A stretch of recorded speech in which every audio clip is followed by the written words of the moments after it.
दोस्तों, जरा सोचिए, अगर अपना ही कोई इंसान सिर्फ दौलत के लिए आपके खिलाफ खड़ा हो जाए तो दिल पर क्या गुजरेगी। इंस और इंसा की जिंदगी में भी कुछ ऐसा ही तूफान आया। निकाह की खुशियां अभी पूरी तरह खत्म भी नहीं हुई थीं कि एक ऐसी खबर सामने आई जिसने पूरे खानदान को हिलाकर रख दिया।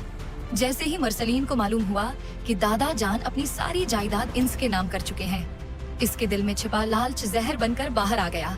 उसने फौरन पिस्तौल निकाली और सबके सामने इंस पर तान दी। उसकी आंखों में गुस्सा था और जबान पर सिर्फ एक ही धमकी, अगर मुझे जायदाद में हिस्सा न मिला तो मैं उन्स को जिंदा नहीं छोड़ूंगा। ये मंजर देखकर दादा जान सदमे से अपना सीना पकड़कर वहीं गिर पड़े। पूरे घर में चीख पुकार मच गई। इंस और इंसा उन्हें फौरन अस्पताल ले गए, जहां डॉक्टर उन्हें बगैर वक्त जाया किए इमरजेंसी रूम में ले गए। बाहर खड़े हर शख्स की धड़कनें तेज हो रही थीं और हर गुजरता लम्हा बेचैनी बढ़ा रहा था। फिर अचानक एक नर्स बाहर आई और उसने कहा कि दादा जान अपनी आखिरी सांसों में सिर्फ उन्स और इंसा से मिलना चाहते हैं। ये सुनते ही दोनों की आंखें नम हो गईं। वो फौरन कमरे में पहुंचे, जहां दादा जान ने इंस को अपने सीने से लगाया और भराई हुई आवाज में कहा, बेटा, इंसा का साथ कभी मत छोड़ना। अभी ये अल्फाज मुकम्मल भी ना हुए थे कि मरसलीन वहां आ गया और रोते हुए माफी मांगने लगा, मगर किस्मत अपना फैसला सुना चुकी थी।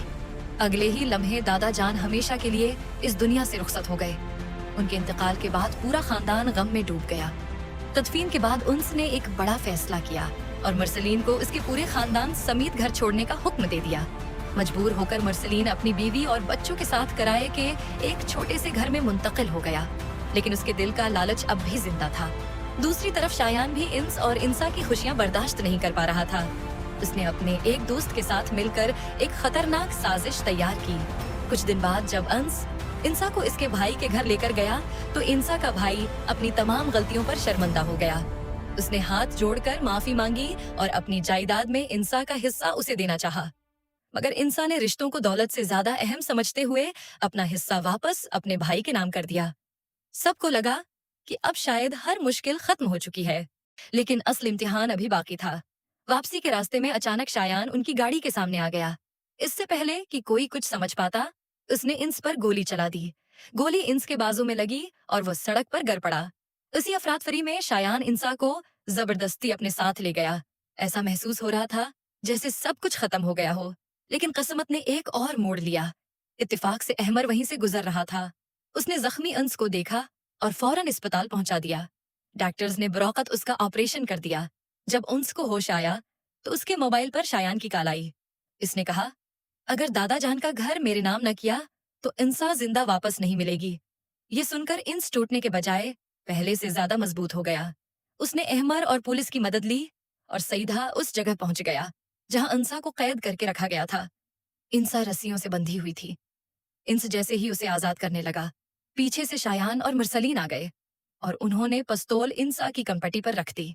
एक लम्हे के लिए सबकी सांसें रख गईं। ऐसा लगा जैसे अब कोई मौजज़ा ही उन्हें बचा सकता है, लेकिन ऐन इसी वक्त पुलिस वहां पहुंच गई और पूरा खेल पलट गया।